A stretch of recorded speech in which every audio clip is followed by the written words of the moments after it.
আজকের এই গভীর আলোচনায় আমরা এমন একটা বিষয় নিয়ে কথা বলতে যাচ্ছি যেটা আসলে ইতিহাস, ধর্মতত্ত্ব আর প্রচণ্ড রকম সমালোচনামূলক চিন্তাধারার এক অবিশ্বাস্য সংমিশ্রণ। হ্যাঁ, আর টপিকটাও কিন্তু বেশ ভারী। একদম। আমাদের হাতে ২০২৬ সালের একদম নতুন আর সুবিশাল একটা গবেষণাপত্র রয়েছে। এর মূল ফোকাস হচ্ছে নবম শতাব্দীর এক কিংবদন্তি স্কলার ইমাম মোহাম্মদ ইবনে ইসমাইল আল বুখারি। আর তার সেই বিখ্যাত সংকলন সহিহ আল বুখারী। ঠিক, সুন্নি মুসলমানদের কাছে কোরআনের পর এটাই সবচেয়ে বিশুদ্ধ গ্রন্থ। কিন্তু আজকের এই আলোচনা কিন্তু কোনো গতানুগতিক প্রশংসা বা স্তুতিবাক্য নয়। না, একেবারেই না। এই গবেষণাপত্রটি আসলে ১০০টি অত্যন্ত ট্যাবু বা বিতর্কিত প্রশ্ন নিয়ে একটা নির্মোহ ব্যবচ্ছেদ করেছে, যেখানে সুন্নি, শিয়া, আধুনিক সংস্কারবাদী, এক্স মুসলিম, এমনকি ধর্মনিরপেক্ষ ইতিহাসবিদদের দৃষ্টিভঙ্গিও একদম সরাসরি উঠে এসেছে। আর ঠিক এই জায়গাটাতেই পেপারটা সবচেয়ে বেশি ইন্টারেস্টিং। এতগুলো পরস্পর বিরোধী দৃষ্টিভঙ্গিকে এক জায়গায় নিয়ে আসা তো আর চারটিখানি কথা নয়। তা তো বটেই। তবে শুরুতেই আমাদের একটা জিনিস খুব পরিষ্কার করে নেওয়া দরকার। তথ্যের এই সুবিশাল পাহাড় থেকে সবচেয়ে গুরুত্বপূর্ণ আর চিন্তার খোরাক যোগায় এমন অংশগুলো ছেকে বের করাই আমাদের লক্ষ্য। রাইট। এই উৎসে প্রচুর রাজনৈতিক, ধর্মীয় এবং স্পর্শকাতর বিষয় রয়েছে। সেটা বামপন্থী বনাম ডানপন্থী হোক বা শিয়া বনাম সুন্নি বিতর্ক হোক, আমরা কিন্তু এখানে কোনো পক্ষের হয়ে কথা বলছি না। একদম নিরপেক্ষ একটা অবস্থান। হ্যাঁ, কারণ মতবাদকে সঠিক বলে জাস্টিফাই করা আমাদের কাজ না। মূল গবেষণায় যা আছে তা একদম অবিকল আর নিরপেক্ষভাবে তুলে ধরায় আমাদের আজকের মিশন। দারুণ বলেছেন। বর্তমানে আমরা সারাক্ষণই তথ্যের এক বিশাল সমুদ্রে হাবুডুবু খাচ্ছি, যাকে বলে ইনফরমেশন ওভারলোড। প্রতিদিনকার সমস্যা এটা। এই সময়ে দাঁড়িয়ে কিভাবে প্রাচীন ইতিহাসকে সমালোচনামূলক দৃষ্টিতে দেখতে হয় তার একটা দারুণ মাস্টার ক্লাস হতে পারে আজকের এই সেশন। যারা অল্প সময়ে নিরপেক্ষভাবে গভীরে যেতে চান তাদের জন্য এটা দারুণ কাজে আসবে। তো কোথা থেকে শুরু করা যায়? চলুন একেবারে শুরু থেকে শুরু করি। এই কিংবদন্তি মানুষটার জীবনী আর তাকে ঘিরে থাকা মিথ বা বাস্তবতার দিকে তাকায়। ইমাম বুখারী ১৯৮৪ হিজরিতে ৮১০ খ্রিস্টাব্দে বুখারায় জন্মগ্রহণ করেন। বর্তমান উজবেকিস্তান এলাকায়? হ্যাঁ, তো শোনা যায় শৈশবে তিনি অন্ধ হয়ে গিয়েছিলেন, আর পরে তার মায়ের দোয়ায় অলৌকিকভাবে তার দৃষ্টিশক্তি ফিরে আসে। ইতিহাসে ঠিক এভাবেই বর্ণনা করা হয়েছে, কিন্তু আধুনিক ইতিহাসবিদ আর ধর্মনিরপেক্ষ সমালোচকরা যখন এই ধরনের ঘটনা পড়েন তখন তারা এগুলোকে একটু অন্য চোখে দেখেন।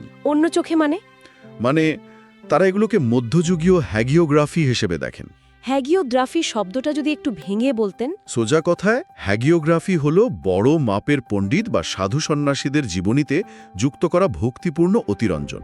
অনেকটা হিরো ওয়ার্শিপের মতো। আচ্ছা, সমালোচকদের মতে সে যুগে এই ধরনের অলৌকিক গল্প যুক্ত করার মূল উদ্দেশ্যই ছিল তাদের কাজকে ঐশ্বরিকভাবে বৈধতা দেওয়া, যাতে সাধারণ মানুষ তাদের প্রশ্নাতীতভাবে মেনে নেয়। অন্যদিকে ঐতিহ্যবাহী স্কলাররা কিন্তু এটিকে সত্যিই একটা অলৌকিক ঘটনা এবং বুখারীর প্রতি স্রষ্টার বিশেষ অনুগ্রহ হিসেবেই দেখেন। ওনার জীবনের শেষ দিকের একটা ঘটনাও কিন্তু বেশ ড্রামাটিক। ওই যে নির্বাসনের ঘটনাটা। হ্যাঁ, বুখারার তৎকালীন গভর্নর খালিদ বিন আহমদ একবার ইমাম বুখারীকে সোজা রাজপ্রাসাদে ডেকে পাঠান। গভর্নরের ডিমান্ড ছিল বুখারী যেন সেখানে গিয়ে শুধুমাত্র তার সন্তানদের আলাদাভাবে হাদিস পড়ান, যেটা আসলে তখনকার দিনে খুব সাধারণ একটা প্র্যাকটিস ছিল রাজপরিবারগুলোতে। কিন্তু ইমাম বুখারী তার সরাসরি প্রত্যাখ্যান করেন। তিনি বলেন, জ্ঞান মানুষের দ্বারে দ্বারে ঘোরে না, মানুষকেই জ্ঞানের কাছে আসতে হয়। আর এই অহংকার বা আত্মসম্মানবোধর কারণে শেষ পর্যন্ত তাকে নির্বাসিত হতে হয়। এই ঘটনাটাকে যদি আমরা তৎকালীন বৃহত্তর রাজনৈতিক প্রেক্ষাপটে ফেলি তাহলে বিষয়টা আরও পরিষ্কার হবে। সে যুগে স্কলারদের জন্য রাজকীয় আনুকূল্য বা ফান্ডিং পাওয়া অনেক বড় ব্যাপার ছিল। সবাই তো সেটাই চাইত। ঠিক, কিন্তু তার এই প্রত্যাখ্যান প্রমাণ করে যে তিনি রাজনৈতিক প্রভাব থেকে নিজেকে সম্পূর্ণ স্বাধীন রাখতে চেয়েছিলেন। ২৫৬ হিজরিতে খারতাং নামের একটা গ্রামে নির্বাসিত অবস্থাতেই তার মৃত্যু হয়। বেশ দুঃখজনক একটা সমাপ্তি। হ্যাঁ, এখন আধুনিক সমালোচকরা মাঝে মধ্যে প্রশ্ন তোলেন, তিনি কি সত্যিই এতটা স্বাধীন ছিলেন, নাকি তার এই নির্বাসন অন্য কোনো স্থানীয় রাজনৈতিক কোন্দলের ফল? এই পেপারে এ বিষয়ে কিছু বলা আছে? পেপারে দুটো দিকই দেখানো হয়েছে। তবে ক্লাসিক্যাল পণ্ডিতদের কাছে এই ঘটনা তার আপোষহীন সততা এবং জ্ঞানগত মর্যাদার চূড়ান্ত প্রতীক। এই আপোষহীন মানসিকতা আর কড়াকড়ির ব্যাপারটা ওনার কাজের পদ্ধতিতেও কিন্তু খুব স্পষ্টভাবে দেখা যায়। এই গবেষণাপত্রের যে ডেটাটা আমাকে সবচেয়ে বেশি অবাক করেছে তা হলো ওনার যাচাই বাছাইয়ের স্কেল। পরিসংখ্যানটা সত্যিই মাথা ঘুরিয়ে দেওয়ার মতো।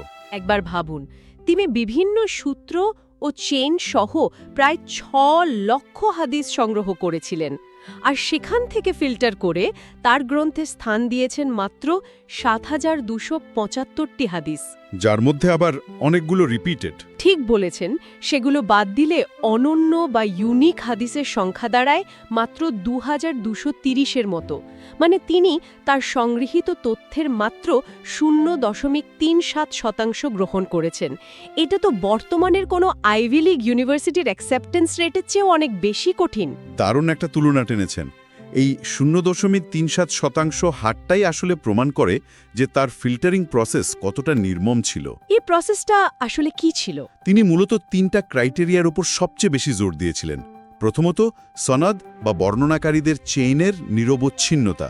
দ্বিতীয়ত, আদল বা সততা, মানে বর্ণনাকারীর ব্যক্তিগত চরিত্র। আর তৃতীয়ত, দাব্দ বা নির্ভুল স্মৃতিশক্তি। এই সনদ বা চেইনের ব্যাপারটা একটু সহজ করে বলা যায়? অবশ্যই। ছোটবেলায় আমরা যে টেলিফোন গেম খেলতাম মনে আছে? একজনের কানে কানে একটা কথা বললে 10 জন ঘুরে শেষে সেটা অন্যরকম হয়ে যায়। হ্যাঁ, গসিপের মতো ছড়িয়ে গিয়ে মূল কথাটা হারিয়ে যায়। বুখারী ঠিক এই জায়গাটাতেই আটকাতে চেয়েছিলেন। তিনি দেখতে চেয়েছিলেন প্রথম জন দ্বিতীয় জনের সাথে সত্যিই দেখা করেছেন কিনা, দ্বিতীয় জন তৃতীয় জনের সাথে দেখা করেছেন কিনা। কিভাবে চেক করতেন এগুলো? একজন বর্ণনাকারীর জন্ম কবে, মৃত্যু কবে, তারা কোথায় ট্র্যাভেল করেছেন, সব কিছুর বিশাল ডেটাবেস ছিল তার কাছে, যাকে বলা হয় ইলম আল রিজাল বা জীবনী বিজ্ঞান। কিন্তু দাঁড়ান, এখানে একটা বড় কিন্তু আছে। এই গবেষণাপত্রে আধুনিক এক্স মুসলিম এবং ধর্মনিরপেক্ষ ইতিহাসবিদদের একটা বড় সমালোচনার কথা বলা হয়েছে। হ্যাঁ, মেমোরি গ্যাপের বিষয়টা। ঠিক, 200 বছরেরও বেশি সময় ধরে শুধুমাত্র মানুষের স্মৃতির ওপর ভরসা করে মুখে মুখে বাহিত হওয়া একটা তথ্য কতটা যৌক্তিক হতে পারে? আধুনিক সাইকোলজি তো পরিষ্কার বলে যে মানুষের স্মৃতি সময়ের সাথে সাথে প্রতারণা করে, ডিটেলস বদলে যায়। এটা খুবই লজিক্যাল একটা সংশয়। তাহলে ক্লাসিক্যাল পণ্ডিতরা যেমন ইবনে হাজার আল আসকালানি এই অভিযোগ কিভাবে খণ্ডন করেন? ইবনে হাজারের মতো স্কলারদের যুক্তি হল, আমরা আধুনিক যুগের দৃষ্টিভঙ্গি দিয়ে সপ্তম বা নবম শতাব্দীর আরব সমাজকে বিচার করতে পারি না। তখনকার সমাজটা ছিল মূলত একটা মেমোরি কালচার বা স্মৃতিনির্ভর সমাজ। মানে তারা সবকিছু মুখস্থ করে রাখত। হ্যাঁ, কাগজ বা লেখার চল কম থাকায় তাদের মুখস্থ করার ক্ষমতা আমাদের চেয়ে বহুগুণ বেশি তীক্ষ্ণ ছিল। তাছাড়া তারা শুধু একা একা মুখস্থ করতেন না, একাধিক চেন বা সূত্রের মধ্যে ক্রস চেকিং হতো। ক্রস চেকিংটা কিভাবে হতো? ধরুন, মদিনার একজন আর ইরাকের একজন যদি স্বাধীনভাবে একই শব্দে একটা ঘটনার বর্ণনা দেন, তখন স্মৃতির ভুল হওয়ার সম্ভাবনা কমে যায়। এর পাশাপাশি আধুনিক গবেষণায় এটাও প্রমাণিত যে একেবারে শুরু থেকেই অনেক সাহাবী বা স্কলার লিখিত নোট বা সহিফা ব্যবহার করতেন, মানে পুরোটাই শূন্যে ভাসমান স্মৃতি ছিল না। আচ্ছা, মেমোরি পয়েন্টটা বুঝলাম, কিন্তু ট্রান্সমিশনের ক্ষেত্রে আধুনিক সমালোচকরা আরেকটা বড় ইস্যুর সামনে আনেন। এই পেপারে যাকে বলা হয়েছে সিঙ্গেল ট্রান্সমিটার বটলনেক। হ্যাঁ, ফিরব্রি ইস্যু। সোজা কথায়, আজ আমরা যে সহি বুখারি পড়ি তার কিন্তু ইমাম বুখারীর নিজের হাতে লেখা কোনো মূল পাণ্ডুলিপি বা অটোগ্রাফ কপি দুনিয়াতে নেই। একদমই নেই। পুরো বইটা টিকে আছে তার একজন ছাত্র আল ফিরব্রির বর্ণনার ওপর। এত বড় আর এত গুরুত্বপূর্ণ একটা বই শুধু একজনের বর্ণনার ওপর নির্ভর করে টিকে আছে, এটা কি একটু ঝুঁকিপূর্ণ মনে হয় না? সমালোচকরা ঠিক এই জায়গাটাতেই আঘাত করেন। তাদের মতে এত বিশাল একটা কাজ একজনের মাধ্যমে ফিল্টার হয়ে আসাটা পাণ্ডুলিপি বিজ্ঞানের দিক থেকে দুর্বলতা। এর জবাবে সুন্নি স্কলাররা কি বলেন? তাদের যুক্তি বেশ শক্ত। তারা বলেন, এটা ঠিক যে আল ফিরব্রির ভার্সনটাই সবচেয়ে বেশি পপুলার হয়েছে, কিন্তু তিনি তো একা ছিলেন না। ইমাম বুখারীর হাজার হাজার ছাত্র তার সামনে বসে এই বই শুনেছেন এবং নোট নিয়েছেন। তাহলে ফিরব্রির কপির সাথে অন্যগুলো মেলানো হয়েছিল? ঠিক তাই। পরবর্তীতে যখন অন্যান্য পণ্ডিতরা ফিরব্রির কপি থেকে বই বানিয়েছেন, তখন তারা অন্যান্য ছাত্রদের নোটের সাথে সেটা আড়াআড়িভাবে মিলিয়ে দেখেছেন।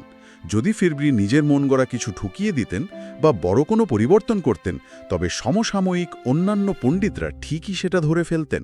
তার মানে এটা শুধু একজন ব্যক্তির কাজ ছিল না? না, এটা কোনো একজন ব্যক্তির আইসোলেটেড কাজ ছিল না। এটা ছিল একটা কালেকটিভ ইনস্টিটিউশনাল প্রসেস। বুঝতে পেরেছি। সংকলন পদ্ধতি নিয়ে এত কঠোরতার পরও একটা প্রশ্ন মাথায় থেকেই যায়। এই গবেষণাপত্রে দেখলাম গ্রন্থটি শিয়া পণ্ডিতদের কাছে ব্যাপক সমালোচনার শিকার হয়েছে। হ্যাঁ, এটা একটা বিশাল ডিবেটের জায়গা। এত নিখুঁত যাচাই বাছাইয়ের দাবি করার পরও শিয়ারা কেন এটি মেনে নিতে পারেন না? শিয়ার সুন্নিদের শত শত বছরের পুরনো রাজনৈতিক ও ধর্মতাত্ত্বিক দ্বন্দ্বের শিকড়ে না গেলে এই বিষয়টা বোঝা যাবে না। শিয়া পণ্ডিতদের সবচেয়ে বড় অভিযোগ হল ইমাম বুখারী ইচ্ছাকৃতভাবে এমন অনেক গুরুত্বপূর্ণ ঘটনা এড়িয়ে গেছেন যা শিয়াদের কাছে অস্তিত্ব রক্ষার মতো তাৎপর্যপূর্ণ। উদাহরণ হিসেবে কোনটার কথা বলা যায়? সবচেয়ে বড় উদাহরণ হল গাদির খুমের ঘটনা। গাদির খুম, যেখানে শিয়াদের বিশ্বাস অনুযায়ী হজরত আলীকে উত্তরাধিকারী হিসেবে ঘোষণা করা হয়েছিল। একদম ঠিক ধরেছেন। শিয়াদের দাবি এত বড় একটা ঘটনা বুখারীতে সেভাবে বিস্তারিত আসেনি। এছাড়া তাদের আরেকটা বড় অভিযোগ হল বুখারী আহলুল বেইতের ইমামদের, বিশেষ করে ইমাম জাফর আল সাদিকের মতো প্রখ্যাত ব্যক্তিত্বদের বর্ণনা গ্রহণ করেননি। তাহলে তিনি কাদের বর্ণনা গ্রহণ করেছেন? শিয়াদের অভিযোগ অনুযায়ী উল্টো তিনি উমাইয়াদের সমর্থক বা হজরত আলীর ঘোর বিরোধীদের, যাদের নাসব বলা হয়, তাদের অনেক বর্ণনা গ্রহণ করেছেন। শিয়াদের চোখে এটা স্পষ্টতই একটা রাজনৈতিক বা মতাদর্শগত পক্ষপাতিত্ব। কিন্তু সুন্নি স্কলাররা নিশ্চয়ই এটা মানবেন না। তারা এর জবাবে কি বলেন? সুন্নি স্কলারদের অবস্থান এখানে পুরোপুরি ম্যাথোডোলজিক্যাল বা পদ্ধতিগত। তাদের যুক্তি হল ইমাম বুখারীর ফিল্টারিং প্রসেস পলিটিক্স দিয়ে চলত না, চলত ভৌগোলিক দূরত্ব আর সনদের কড়াকড়ি দিয়ে। পলিটিক্স দিয়ে চলত না মানে? ইমাম জাফর আল সাদিকের মতো ব্যক্তিরা থাকতেন মদিনা বা ইরাকে, আর বুখারী তার সংকলনের কাজ করেছেন অনেক দূরে। বুখারীর মানদণ্ডে কোনো বর্ণনাকারী যদি ব্যক্তিগত জীবনে সৎ হন এবং তার স্মৃতি যদি নির্ভুল হয়, তবে তার রাজনৈতিক মতাদর্শ কি তা ম্যাটার করত না। আচ্ছা, মানে শুধু রিলায়েবিলিটি দেখতেন। হ্যাঁ, এই কারণেই তিনি হজরত আলীর বিরোধীদের বর্ণনাও যেমন নিয়েছেন, তেমনি আলীর কট্টর সমর্থকদের বর্ণনাও নিয়েছেন। শর্ত একটাই, চেইন শক্ত হতে হবে। এটা আসলে দুই সম্প্রদায়ের একদম ভিন্ন দুটো একাডেমিক ফ্রেমওয়ার্কের দ্বন্দ্ব। ঠিক আছে, এই একাডেমিক দ্বন্দ্ব থেকে এবার একটু বর্তমানের বাস্তবতায় আসি। এই গবেষণাপত্রের সবচেয়ে এক্সপ্লোসিভ বা বিস্ফোরক অংশটা হলো সেই 100টা ট্যাবু প্রশ্ন। আধুনিক সমালোচনার মূল কেন্দ্রই হলো এগুলো। এমন কিছু হাদিস বুখারীতে রয়েছে যা নিয়ে আজকের দিনে প্রগতিশীল নারীবাদী এবং এক্স মুসলিমরা প্রচণ্ড সরব। যেমন ধরুন হজরত আয়েশার বিয়ের বয়সের বিষয়টা। এটা সবচেয়ে বেশি আলোচিত। তার ডুবিয়ে খাওয়ার হাদিস। নারীদের সম্পর্কে বলা হয়েছে তারা বুদ্ধি ও ধর্মে অসম্পূর্ণ। এছাড়া ধর্মত্যাগ বা অ্যাপোস্টাসির শাস্তি হিসাবে মৃত্যুদণ্ড এবং ব্যভিচারের জন্য পাথর ছোড়ার আইন। এই বিষয়গুলো আসলে খুব সেন্সিটিভ। এগুলো তো বর্তমান যুগের হিউম্যান রাইটস বা সায়েন্সের লেন্স দিয়ে দেখলে রীতিমতো আলোড়ন তোলার মতো বিষয়। পেপারটা এগুলোকে কিভাবে অ্যানালাইজ করেছে? ঠিক এ কারণেই পেপারটার এই সেকশনটা এত ক্রিটিক্যাল। বিভিন্ন গোষ্ঠী কিভাবে একই টেক্সটকে আলাদাভাবে ব্যাখ্যা করে সেটা বোঝা খুব জরুরি। প্রথমে বিজ্ঞানের ইস্যুটা ধরি। ওই মাছির হাদিসটা। হ্যাঁ, পানিয়ে মাছি পড়ার হাদিসটাকে এক্স মুসলিম এবং ধর্মনিরপেক্ষ সমালোচকরা স্রেফ 7ম শতাব্দীর আরবের লোককথা বা ফোকলোর হিসাবে বাতিল করে দেন। তাদের মতে এটা আধুনিক জীবাণুতত্ত্বের সাথে পুরোপুরি সাংঘর্ষিক। আর এর কাউন্টার আর্গুমেন্ট কি? ঐতিহ্যবাদীরা যেমন ইবনে হাজার এর আক্ষরিক ব্যাখ্যা দিয়েছেন। তারা বলেছেন স্রষ্টার কাছে সবই সম্ভব। আবার ইন্টারেস্টিং ব্যাপার হলো আধুনিক যুগের কিছু মুসলিম চিকিৎসক এর মধ্যে ব্যাকটেরিওফেজ বা অ্যান্টিমাইক্রোবিয়াল প্রপার্টি আছে কিনা তা ল্যাবে প্রমাণেরও চেষ্টা করেছেন। এটা সত্যিই দারুণ ইন্টারেস্টিং যে কিভাবে আধুনিক সায়েন্স দিয়ে প্রাচীন টেক্সটকে জাস্টিফাই করার চেষ্টা চলছে। আর নারীদের বিষয়ে যে কথাগুলো আছে, যেমন বুদ্ধি ও ধর্মে অসম্পূর্ণ বলা, হ্যাঁ, এটাও একটা বড় বিতর্কের জায়গা। আজকের দিনে কোনো নারীবাদী কি এটা মেনে নেবেন? এটা তো সরাসরি নারী বিদ্বেষ বা মিসোজিনি হিসেবেই দেখা হয়। প্রগতিশীল এবং এক্স মুসলিম সমালোচকরা ঠিক এই কথাটাই বলেন। তারা একে সরাসরি পুরুষতান্ত্রিক সমাজের দৃষ্টিভঙ্গি হিসাবে দেখেন। কিন্তু ক্লাসিক্যাল স্কলাররা এর একটা আইনি এবং টেকনিক্যাল ব্যাখ্যা দেন। টেকনিক্যাল ব্যাখ্যাটা কীরকম? আর তাদের মতে এখানে বুদ্ধির অসম্পূর্ণতা বলতে জন্মগত মেধা, বুদ্ধি বা আইকিউ এর ঘাটতি বোঝানো হয়নি, বরং সে যুগে আর্থিক লেনদেনের ক্ষেত্রে সাক্ষ্য দেওয়ার যে আইনি নিয়ম ছিল সেটার দিকে ইঙ্গিত করা হয়েছে। আর ধর্মের অসম্পূর্ণতা? ধর্মের অসম্পূর্ণতা বলতে ঋতুস্রাবের সময় নারীদের নামাজ রোজা থেকে যে অব্যাহতি বা ছাড় দেওয়া হয় সেটাকে বোঝানো হয়েছে। এর মানে কোনো আধ্যাত্মিক হীনতা বা নারীরা পুরুষের চেয়ে নিচু এমনটা নয়। বুঝতে পেরেছি, মানে কনটেক্সটটা সম্পূর্ণ আলাদা। কিন্তু আয়েশার বয়সের বিষয়টা, 6 বছর বয়সে বাগদান আর 9 বছর বয়সে বিয়ে, আজকাল তো সবচেয়ে বেশি বিতর্ক এটা নিয়েই হয়। হ্যাঁ, আর এখানেও বিভাজনটা খুব স্পষ্ট। ঐতিহ্যবাদী পণ্ডিতরা একে তৎকালীন সপ্তম শতাব্দীর স্বাভাবিক সামাজিক ও সাংস্কৃতিক রীতি হিসেবে দেখেন, যেখানে বয়ঃসন্ধিতে পৌঁছানোই বিয়ের মূল মাপকাঠি ছিল। কিন্তু আধুনিক দৃষ্টিভঙ্গিতে তো এটা ক্রাইম। ঠিক বলেছেন। আধুনিক যুগে চাইল্ড সাইকোলজি এবং মানবাধিকারের জায়গা থেকে প্রগতিশীল সমালোচকরা এটা মানতে একেবারেই নারাজ। তাদের মতে 21 শতকের নৈতিক মানদণ্ডে একে কোনোভাবেই জাস্টিফাই করা যায় না।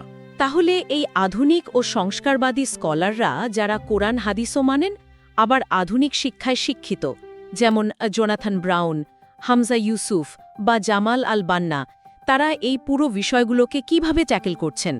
পেপারে দেখলাম জামাল আল বান্না তো বুখারি থেকে 653টি হাদিস পুরোপুরি বাতিল বা ক্লিঞ্চ করার প্রস্তাব দিয়েছেন।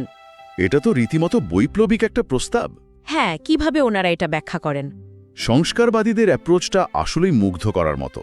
তারা ক্লাসিক্যাল পদ্ধতির প্রতি শ্রদ্ধাশীল, কিন্তু অন্ধভাবে সবকিছু মেনে নেন না। জোনাথন ব্রাউনের মতো স্কলাররা একটা চমৎকার কনসেপ্ট দাঁড় করিয়েছেন, প্রবাবিলিস্টিক নলেজ বা সম্ভাব্য জ্ঞান। প্রবাবিলিস্টিক নলেজ বলতে? এর মানে হল, কোরআন যেমন শতভাগ অকাট্য, হাদিস সেরকম নয়। যেহেতু এটা মানুষের স্মৃতি মাধ্যমে এসেছে, তাই এর মধ্যে ভুলের সম্ভাবনা বা প্রবাবিলিটি থেকেই যায়। আর জামাল আল বান্নার যুক্তি কি ছিল? জামাল আল বান্নার মতো সংস্কারবাদীরা মনে করেন কোরআন হল মূল ফিল্টার। যে হাদিসগুলো কোরআনের বৃহত্তর নীতি, সার্বজনীন নৈতিকতা বা প্রতিষ্ঠিত বিজ্ঞানের সাথে সরাসরি সাংঘর্ষিক, সেগুলোকে নির্দ্বিধায় বাদ দেওয়া উচিত, তা সেগুলোর সনদ যত শক্তিশালী হোক না কেন। নবম শতাব্দীর আইনি বা সামাজিক কাঠামোকে 21 শতকে জোর করে চাপিয়ে দেওয়াটা তাদের মতে অযৌক্তিক। ওয়াও, এই আলোচনাটা সত্যিই চোখ খুলে দেওয়ার মতো। তাহলে এতক্ষণ ধরে আমরা যে সুবিশাল তথ্য নিয়ে ঘাটাঘাটি করলাম, এর বটম লাইনটা আসলে কি? আপনিই বলুন, আপনার কি মনে হয়? এই গবেষণাপত্রটি আমাদের এটা খুব স্পষ্টভাবে বুঝিয়ে দেয় যে বুখারি কেবল প্রাচীন একটা বই নয়, সেই নবম শতাব্দীতে বসে একজন মানুষ 6 লক্ষ অগোছালো ডেটা থেকে ফিল্টার করে মাত্র কয়েক হাজারে নামিয়ে এনেছেন। এটা ইনফরমেশন প্রসেসিংয়ের এক অবিশ্বাস্য ইতিহাস। একেবারেই তাই। আজকের এই ফেক নিউজ, প্রোপাগ্যান্ডা আর ইনফরমেশন ওভারলোডের যুগে দাঁড়িয়ে একটা সোর্সকে কিভাবে ক্রিটিক্যালি অ্যানালাইজ করতে হয়, কিভাবে ক্রস চেক করতে হয়, তার এক অসাধারণ উদাহরণ হল ইমাম বুখারীর পদ্ধতি এবং তার উপর শত শত বছর ধরে চলা এই একাডেমিক সমালোচনাগুলো। একদম ঠিক বলেছেন। আর এই আলোচনা শেষে একটা চূড়ান্ত এবং চিন্তা উদ্রেককারী ধারণা দিয়ে আমরা উপসংহার টানতে পারি। সেটা কি? একটু ভেবে দেখুন তো, ইমাম বুখারী নিজেই তো ছিলেন তার যুগের সবচেয়ে বড় সংশয়বাদী বা স্ক্যাপটিক। উনি তো সবকিছু অন্ধভাবে মেনে নেননি। ঠিক, তিনি মানুষের মুখের কথায় অন্ধভাবে বিশ্বাস করেননি। লাখ লাখ বর্ণনাকে তিনি নির্দয়ভাবে প্রশ্নবিদ্ধ করেছেন এবং বাতিল করেছেন। আজ যদি তিনি বেঁচে থাকতেন আর তার হাতে যদি আধুনিক ইতিহাস তত্ত্ব, কার্বন ডেটিং, পাণ্ডুলিপি বিশ্লেষণের অত্যাধুনিক প্রযুক্তি এবং ডেটা সায়েন্সের টুলস থাকত, তবে তিনি কি করতেন? দারুণ একটা প্রশ্ন। তিনি কি তার নিজের সংকলনটিকে নতুন করে প্রশ্ন করতেন না? ঐতিহ্যকে অন্ধভাবে অনুসরণ করা নয়, বরং সত্য খোঁজার এই যে নিরন্তর প্রক্রিয়া, এটাই কি বুখারীর আসল লেগাসি নয়?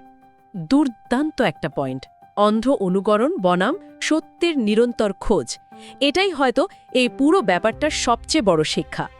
যারা এতক্ষণ আমাদের সাথে এই বিশ্লেষণে ছিলেন, আশা করি আজকের এই আলোচনা নতুন করে ভাবনার খোরাক যোগাবে। চারপাশে তথ্যের যে বিশাল সমুদ্র, সেখানে চোখ কান খোলা রাখা এবং সমালোচনামূলক দৃষ্টিতে সবকিছু যাচাই করাটা যে কতটা জরুরি, সেটাই আমরা দেখলাম। আজকের গভীর আলোচনা এখানেই শেষ করছি।